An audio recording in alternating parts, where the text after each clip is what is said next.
The hospital receptionist said I wasn't listed as the patient's daughter. Then I heard my stepmother telling doctors she'd been caring for my father alone for years. I stood at the emergency room desk holding my phone with 17 missed calls from an unknown number. The receptionist looked at her screen and shook her head. "I'm sorry, but I don't see you listed as family for Gerald Whitmore. Are you sure you have the right patient?" My hands started shaking because I'd been Gerald Whitmore's daughter for 28 years.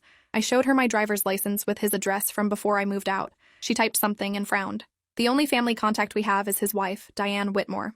She's listed as his primary caregiver and medical decision-maker. My father had married Diane 3 years ago after my mother died from cancer. I'd met her twice at awkward dinners where she smiled too much and asked invasive questions about my job and whether I planned to get married soon. Dad seemed happy, though, so I kept my distance and let them build their life together. There must be a mistake. I'm his daughter, his only child. Can you please tell me what happened to him?" The receptionist glanced at someone behind me and lowered her voice. "He collapsed at home this morning. Possible stroke. His wife brought him in and she's with the doctors now discussing his care plan." I walked past the desk toward the ICU wing before anyone could stop me. A nurse tried to redirect me, but I told her I was Gerald Whitmore's daughter and needed to see him immediately. She checked a tablet and gave me the same confused look. Mrs. Whitmore didn't mention a daughter. She said she's been his sole caregiver since his diagnosis 6 months ago. The words hit me like cold water. Diagnosis. 6 months. My father had been sick for half a year and nobody told me. I tried calling him every few weeks, but he rarely answered. When he did, he said he was busy with home projects and promised we'd get together soon. The nurse led me to a consultation room instead of his bedside. She said the doctor would speak with me shortly and closed the door. I sat there staring at my phone, scrolling through messages I'd sent Dad over the past months, texts asking about his health, inviting him to dinner, sending him articles I thought he'd enjoy. His responses were brief and distant. Now I understood why. Through the door, I heard Diane's voice in the hallway. She was talking to someone in that overly sweet tone she used at our dinners. "It's been so difficult managing everything alone. The medications, the physical therapy, the dietary restrictions. But I promised Gerald I'd take care of him no matter what." I opened the door and stepped into the hallway. Diane stood with 2 doctors, her hand dramatically placed over her heart. She wore expensive athleisure clothes and her hair was professionally styled. When she saw me, her expression shifted from performative concern to genuine annoyance. "Vanessa, what are you doing here?" One of the doctors looked between us. "You know each other?" I stepped closer. "I'm Gerald Whitmore's daughter. Why wasn't I notified that my father was sick? Why wasn't I called when he collapsed?" Diane's face rearranged itself into sympathy that didn't reach her eyes. "Oh, sweetie, your father didn't want to burden you. He knows how busy you are with your career. He specifically asked me not to contact you because he didn't want you to worry." The doctors were watching this exchange with clear discomfort. I turned to them directly. "That's not true. I've been trying to reach my father for months. I had no idea he was sick. What's his diagnosis?" The older doctor cleared his throat. "Mr. Whitmore suffered an ischemic stroke this morning. We're running tests to determine the extent of the damage. His wife has been providing us with his medical history." "What medical history?" I asked. Diane touched the doctor's arm gently. "Could we discuss this privately? This is a very difficult time and I don't want to upset Gerald with family drama." I felt my jaw clench. "There's no drama. I'm his daughter and I have a right to know what's happening." The younger doctor checked his tablet. "According to our records, Mrs. Whitmore is listed as his healthcare proxy. She has the legal authority to make medical decisions on his behalf." I stared at Diane. "When did that happen?" She smiled sadly. "Shortly after we got married. Gerald wanted to make sure someone could handle things if he became incapacitated." "You were so distant, Vanessa. He didn't feel comfortable putting that responsibility on you." The accusation in her words was clear. She was painting me as the neglectful daughter who abandoned her father in his time of need. The doctors were already forming opinions based on her performance. I needed to see my father immediately and hear the truth from him. "I want to see him now." Diane positioned herself between me and the ICU doors. "He's resting. The doctor said he needs to remain calm. Seeing you unexpectedly might cause additional stress given your history." I turned to the doctors. "What history? What has she been telling you?" The older doctor looked uncomfortable. "Mrs. Whitmore explained that you and your father have been estranged for several years, that you've had minimal contact and declined to be involved in his care." Every word was a lie, but she delivered it so convincingly that these medical professionals believed her without question. I pulled out my phone and showed them my call log. "I've called him 43 times in the past 6 months. I've sent him texts every week. We're not estranged. I didn't know he was sick because nobody told me." The younger doctor examined my phone screen.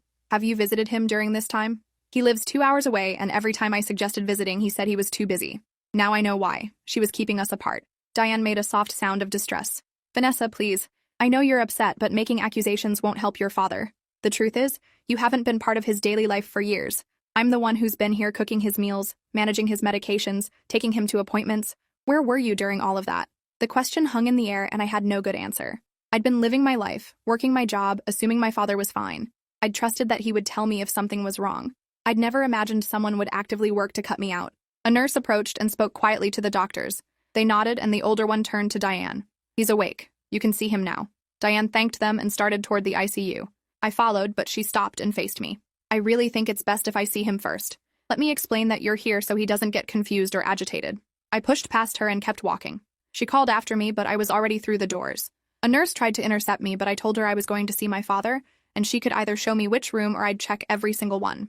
He was in the third room, lying in bed with an IV in his arm and monitors beeping steadily. His face looked thinner than I remembered, and his skin had a grayish tinge. But when he saw me, his eyes widened with something that looked like relief. "Vanessa." His voice was weak and slightly slurred. I went to his bedside and took his hand. "Dad, I'm here. I came as soon as I found out." He squeezed my fingers and tears ran down his temples into his hair. "I'm sorry. I'm so sorry. I wanted to call you, but she said it would be easier if I didn't. She said you were busy building your life and I'd just be in the way." Diane entered the room and her entire demeanor changed. Her voice became sharp. "Gerald, you need to rest." The doctor said no stress. I didn't let go of his hand. "Dad, what's been happening? Why didn't you tell me you were sick?" He looked past me at Diane and something like fear crossed his face. "I thought it was better this way. Diane's been taking good care of me. She knows what I need." The words sounded rehearsed and hollow. I leaned closer. "Do you want me here? Tell me the truth." He started to answer, but Diane was suddenly at the other side of the bed, adjusting his blankets and checking his IV with exaggerated concern. "Darling, you're exhausted. You need to sleep so you can get better." She looked at me with cold eyes. "Vanessa, I think you should go. Your father needs to conserve his energy." I stayed exactly where I was. "I'm not leaving." A doctor entered and assessed the situation quickly. "I'm going to have to ask everyone to step outside. Mr. Whitmore needs rest and this environment is too stimulating right now." Diane nodded sympathetically. "Of course, doctor. We'll be in the waiting room if you need us." I looked at my father one more time. "I'll be right outside. I'm not going anywhere." In the waiting room, I sat as far from Diane as possible and started making calls. First to my father's lawyer, who I'd met once at a family gathering years ago. His secretary said he was in court but would call me back. Then to my father's longtime friend Richard, who'd known him since college. Richard answered on the second ring and sounded genuinely shocked to hear about the stroke. "I haven't seen Gerald in months." Diane said he wasn't feeling up to visitors. I tried calling, but she always answered and said he was sleeping or at an appointment. The pattern was becoming clear. Diane had systematically isolated my father from everyone who cared about him.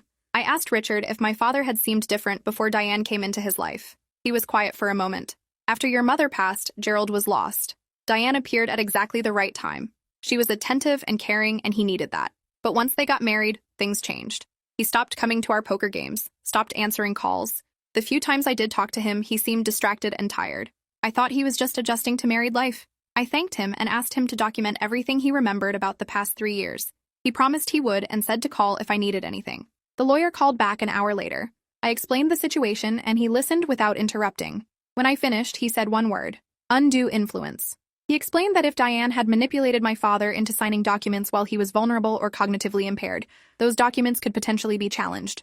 But we'd need evidence of her manipulation and proof that my father's wishes had been subverted. He said he'd review any legal documents my father had signed since the marriage and advised me to document every interaction with Diane and the medical staff. I spent the next 3 hours in that waiting room taking notes on my phone.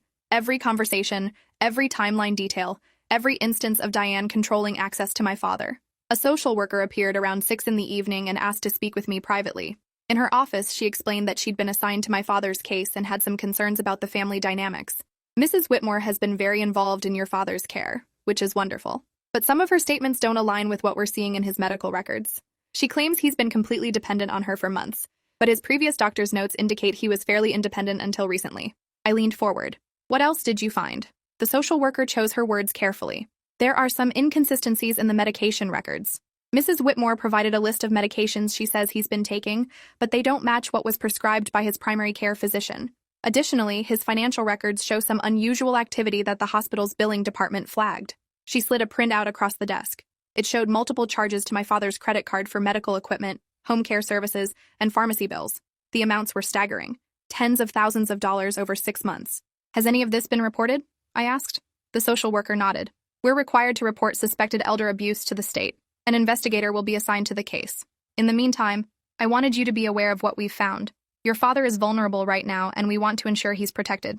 I thanked her and asked what I could do to help. She suggested I gather any financial or legal documents I could access and be prepared to speak with the investigator. She also recommended I consider filing for emergency guardianship if I believed my father was in danger. When I returned to the waiting room, Diane was gone. A nurse said she'd left to get dinner and would be back soon. I used the opportunity to go back to my father's room. He was awake and staring at the ceiling. When he saw me, he tried to smile, but it came out crooked because of the stroke. Vanessa, you're still here. I pulled a chair close to his bed. Of course I'm still here. Dad, I need you to tell me what's been happening. The truth. His eyes filled with tears again. I didn't want you to see me like this. Weak and sick and useless. You're not useless. You're my father and I love you. But I need to understand what Diane has been doing. He looked toward the door nervously. She's been good to me. She takes care of everything. I don't have to worry about anything. The words were automatic, like he'd been trained to say them. I took his hand. Dad, there are charges on your credit card for services that don't match your medical records. The hospital is investigating. If something's wrong, you need to tell me now so I can help you. His face crumpled. I can't think straight anymore. The medications make me foggy. Sometimes I don't remember whole days. Diane says it's normal, but I don't feel like myself. What medications is she giving you? He tried to remember but couldn't name them specifically. Little blue pills in the morning, white ones at lunch. She keeps them in her purse and gives them to me with my meals. I made notes on my phone. Does she ever give you pills that your doctor didn't prescribe? He hesitated. I don't know. She says they're all necessary. She says I'd be much worse without her taking care of me. The fear in his voice was obvious now. He was trapped and knew it, but didn't have the strength to fight back. Diane's voice came from the doorway. What are you doing? I turned to face her. Talking to my father. Something I should have been able to do months ago. She walked to the bed and put her hand on my father's shoulder possessively. Gerald, are you all right? Did she upset you? He shook his head weakly. I'm fine. She smiled at him tenderly, then looked at me with ice in her eyes. I think it's time for you to leave. You've been here all day and you're clearly upsetting him. If you don't go voluntarily, I'll ask security to escort you out. I stood my ground. The hospital social worker is investigating you.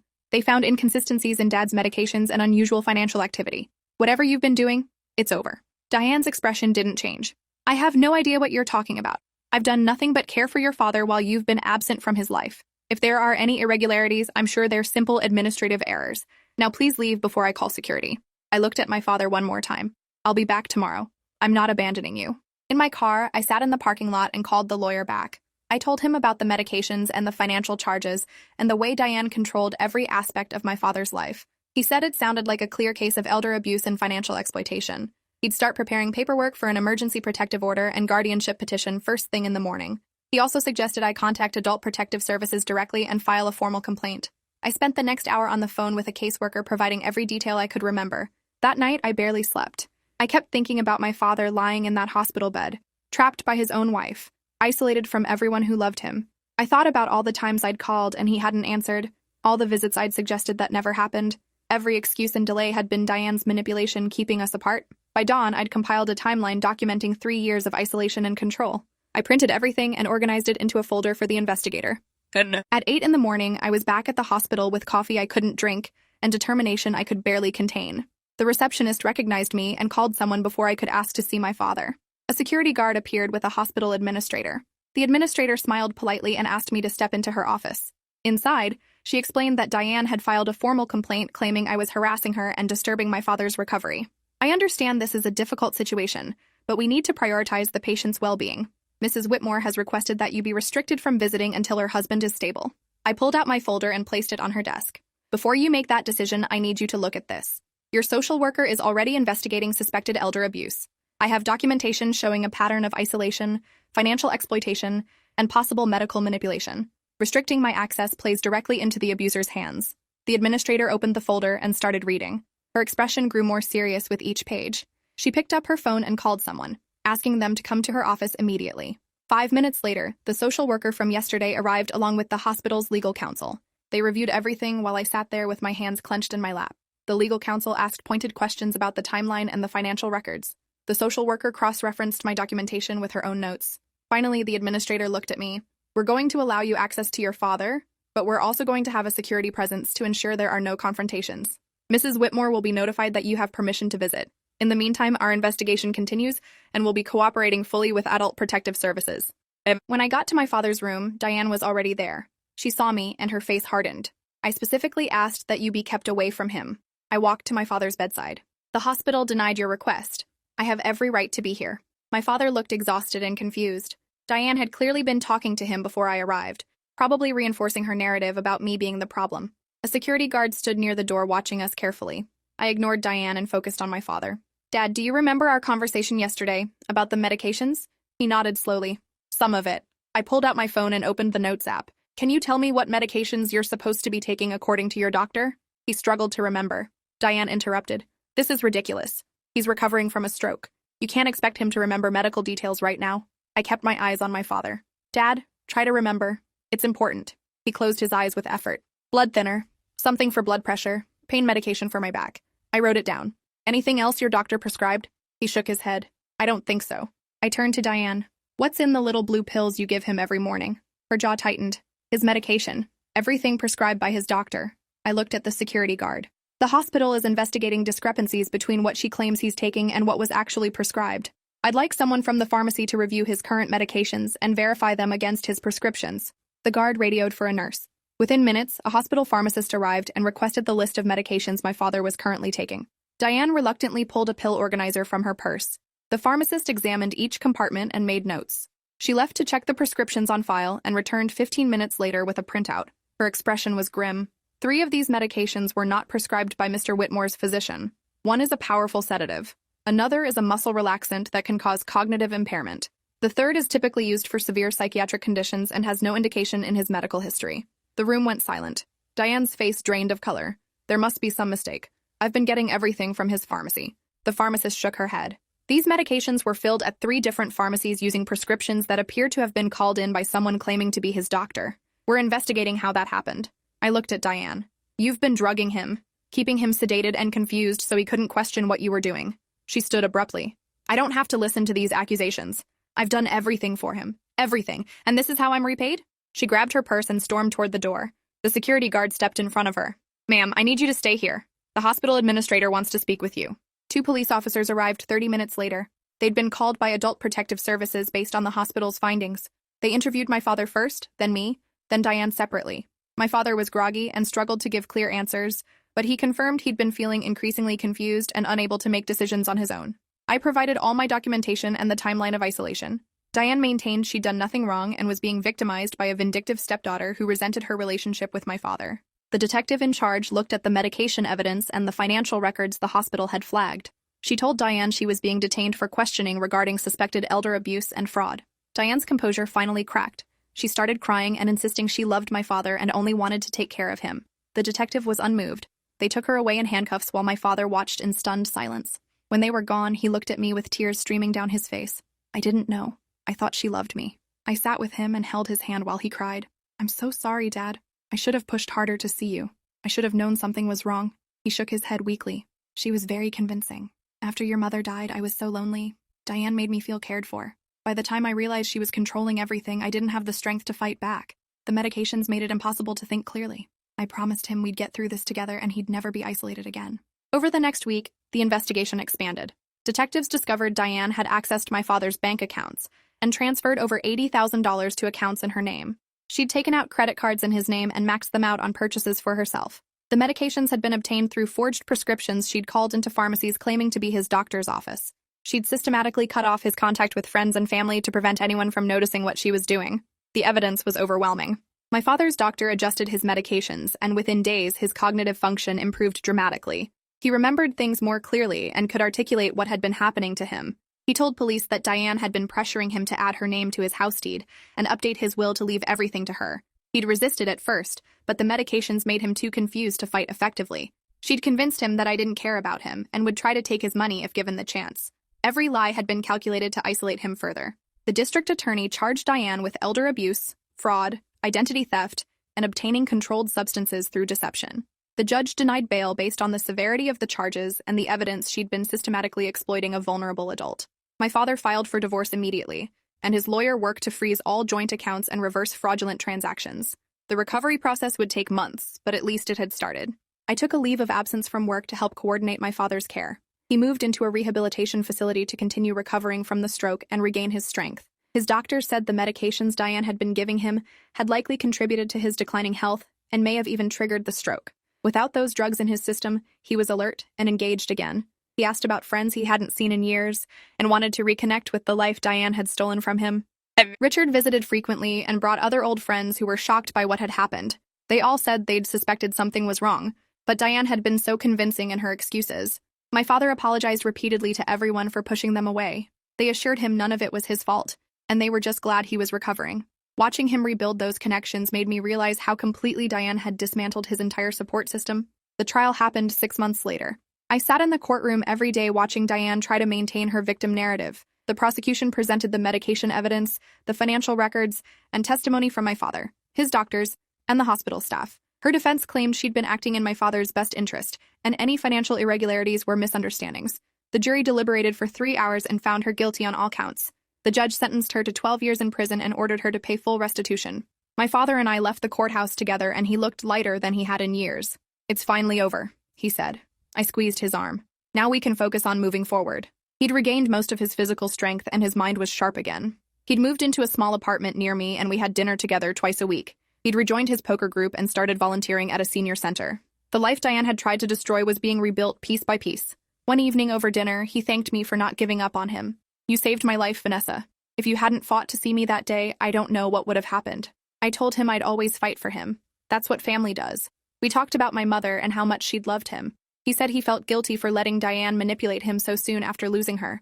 I reminded him that predators target people when they're vulnerable, and none of this was his fault. He squeezed my hand across the table and smiled, and for the first time in 3 years, I saw my real father looking back at me. Thanks for watching till the end. Make sure to subscribe and like to not miss the next story.